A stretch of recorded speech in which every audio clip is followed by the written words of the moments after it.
இன்னைக்கு கோதுமை மாவில் இனிப்பாப்பம் செய்ய போகிறோம். ஃபஸ்ட்டு இதை கட் பண்ணி நம்ம கொட்டிக்கிட்டு அதுக்கப்புறம் செய்வோம்.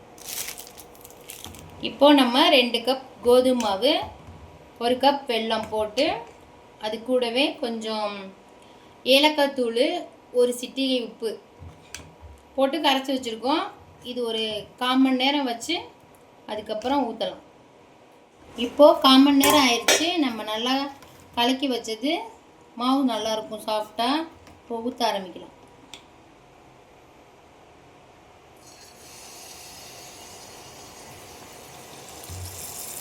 சிம்மில் வச்சு ஒன்று ஒன்றா ஊற்றிக்கலாம்.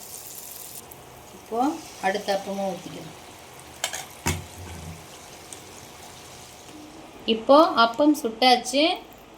இப்போ இதை நம்ம பிச்சு பார்க்கலாம். ரொம்ப சூடாக இருக்குது. எவ்வளோ சாஃப்டாக வந்திருக்கு பாருங்கள்.